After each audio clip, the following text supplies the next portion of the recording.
Pas de château de Cambre, ni de galettes pour cette nuit de la lecture. Covid oblige. Mais votre médiathèque ne baisse pas les bras et vous propose des lectures en visio. Alors, bonne écoute dans l'attente de jours meilleurs.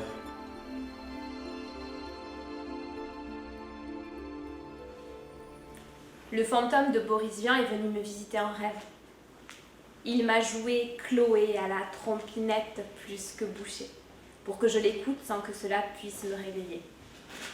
Le fantôme de Boris Vian portait un costume en ciel étoilé qui semblait être éclairé par un système de LED. C'était plein de faux contacts, mais vraiment très saillant. Demain soir, vous allez rencontrer une fée, une vraie fée. Ce sera le premier jour de votre nouvelle vie, la meilleure que vous ayez jamais vécue. Elle sera déguisée en humaine, mais vous la reconnaîtrez à son rire. Il sonne comme un carillon désaccordé. Vous voyez ? Souffla-t-il. Un peu. Très bien. Dès que vous l'aurez repérée, faites en sorte de la faire rire à nouveau. Prenez des risques. Soyez la version la plus folle de vous-même. Sachez qu'avec ce genre de fée, les phrases ordinaires sont à proscrire. Évitez de lui parler de la pluie. Surtout, ne lui faites pas l'article. Ne vous vendez pas. Elle n'achètera rien. Les étoiles de son costume se remirent à grésiller. Le ciel se décolorait à travers ses épaules. Que faut-il faire alors ? La surprendre, suspendre le temps, créer une bulle amusante. Draguer, quoi. Non, séduire, sans essayer d'être séduisant. Amusez-vous, amusez-la. Cette muse-là ne vous musellera pas. Plus vous inventerez pour elle, plus elle vous invitera à être vous-même. La réalité est trop étroite pour ces créatures. Mais si vous la faites rire et rêver, tout peut arriver.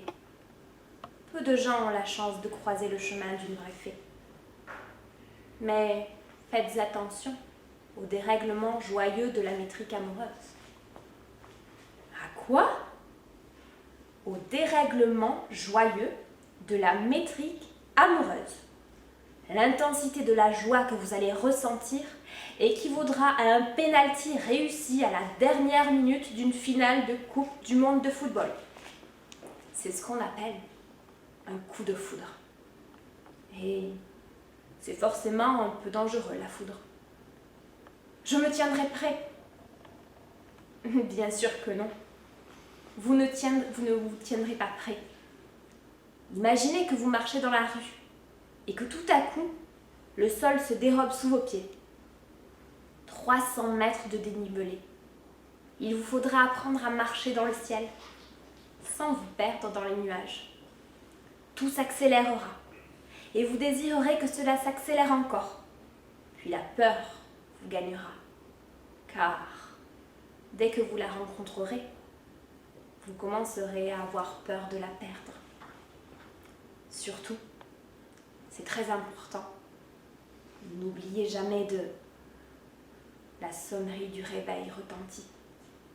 Le fantôme de Boris Vian disparut dans un grésillement électrique. Je me réveillai avec l'impression de ne pas avoir dormi. Le souvenir de mon rêve s'effaça au contact du petit matin.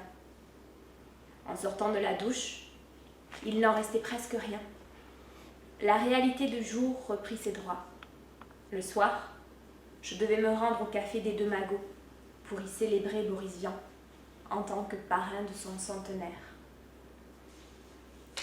Le dérèglement joyeux de la métrique amoureuse a commencé au moment exact où je t'ai vu apparaître, telle une panthère des neiges, louvoyant entre les tables du café des Deux Magots.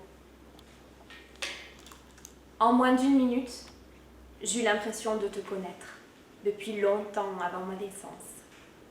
En moins d'1 heure, la pâtisserie fine de tes baisers désintégrait définitivement le concept du temps. En moins de 2 jours, tu habitais chez moi. Tel un fantôme inversé, celui venu du futur pour me réconcilier avec le présent. Un jour d'amour avec toi compte comme 10 avec qui que ce soit. En 60 jours, nous sommes donc à 600 jours, presque 2 ans. Et la fusée exponentielle continue de se dérégler, un peu plus chaque nuit.